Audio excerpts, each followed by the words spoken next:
এখন আমরা যেটা কাজ করব যে ফ্ল্যাশিং রিলে। এখন ফ্ল্যাশিং রিলে কি কাজ করে, নরমালি আমরা যদি ট্রিপল ফ্ল্যাগ টাইমার দিয়ে ফ্ল্যাশিং চেক করতে পারতাম কোন টাইমারকে 1 সেকেন্ড 2 সেকেন্ড করে।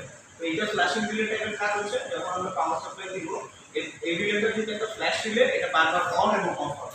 তো বারবার অন আর অফ হচ্ছে সেই কততে অন হচ্ছে কততে তাকে অফ করতেছি এইটার উপর ডিপেন্ড করে এই কন্ট্যাক্টটা অন আর অফ হবে।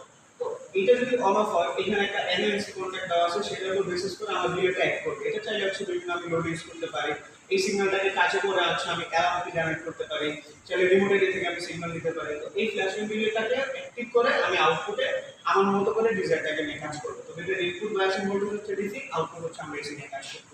আর এখানে কেন আমরা ডিসি নিয়ে কাজ করি না, কারণ এখানে আউটপুটের লোডগুলো হচ্ছে আমাদের এসিতে। তো সব সময় আমরা হচ্ছে ইনপুটটা 220 ভোল্ট ডিসি দিয়ে কাজ করব, আর আউটপুটটা নিয়ে আমরা হচ্ছে এসির সাথে প্লাগ ইন করে কাজ করব।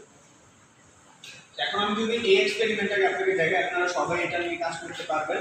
তো এটা যদি আমরা কাজ করতে চাই, আমাদের প্রথম যে এক্সপেরিমেন্টটা নিয়ে আমরা কাজ করব অ্যাজ ওয়েল অ্যাজ র্যান্ডমলি যে কোনো এক্সপেরিমেন্ট, এখানে আমাদের চার্ট দেওয়া আছে, সেই চার্ট অনুযায়ী আমরা চাইলে টিজার একটা রোতে এগুলোকে সাজায় নিয়ে আসবো, তাহলে আমাদের জন্য কাজ করতে সুবিধা হবে। সো এই ক্ষেত্রে আমাদের যদি এটা সিস্টেমের একটা পাওয়ার মডিউল, এইটা হচ্ছে আমাদের সিঙ্গেল ফেজ মডিউল, এটা হচ্ছে আমাদের ব্রিজ রেক্টিফায়ার। এটা কেন ব্যবহার করতেছি, কারণ আমাদের প্রত্যেকটা অ্যাক্টিভ কয়েলের বায়াসিং ভোল্টেজ হচ্ছে 220 থেকে 240 ভোল্ট। তো যার কারণে এইখান থেকে আমরা ডিসি ভোল্টেজটা নিয়ে নিব, এবং এইখানে হচ্ছে আমাদের ফিজিক্যাল কিছু লোড কানেকশন আছে। তো এটাও একটা লোড, এটাও একটা লোড। সো ওই লোডটার আলোর যে ইমেজ সেটা খুবই কম, এখানে একটা বার্জার আছে সেটা বিট করতে। তো আমরা এটাকে ব্যবহার করছি, চাইলে ওটা ব্যবহার করতে পারতাম। এটা ব্যবহার করলে যে ফ্রিকোয়েন্সি ফ্ল্যাশিংটা খুব ভালোভাবে বুঝে যাচ্ছে, সেটা অ্যাড করতে।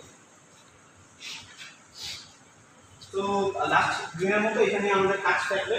প্রথমে আমরা ভোল্টেজটাকে ইউজ করবো। সো মেক টু ইনশিওর যে আমাদের ভোল্টেজ ইন করার সময় ইনপুট সিকিউরিটির যে ভেরিয়েবলটা সেটাকে মিনিমাম পজিশনে রাখতে হবে। তো মিনিমাম পজিশনে রাখা কেন রাখছি, কারণ এখানে আমরা কিন্তু রেক্টিফায়ারের ইনপুটটাকে কন্ট্রোল করতেছি। এখানে যতটুকু ভোল্টেজকে কন্ট্রোল করবো, এই হলো ইনপুটকে আমরা আউটপুটের ভোল্টেজকে কন্ট্রোল করব। এই রেগুলেটর ভোল্টেজটাই হচ্ছে আমার এটা অ্যাক্টিভ ভোল্টেজ।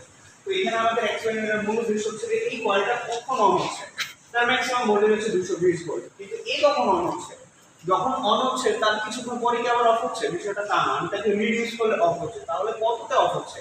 সো এইভাবে আমরা ডেটাগুলো নিয়ে এর সাথে সহকম্পন করবো, এবং এটার কিছু কিউএনএ আছে যেটা আমরা পরবর্তী চাইলে স্টুডেন্টদেরকে ল্যাব ম্যানুয়ালের সাথে ডিটারমাইন করে ইন্ট্রোডিউস করে দিতে পারবো। যেমন কিছু কোয়েশ্চেন আছে, what is the function of flashing relay, how is the flashing relay is operated.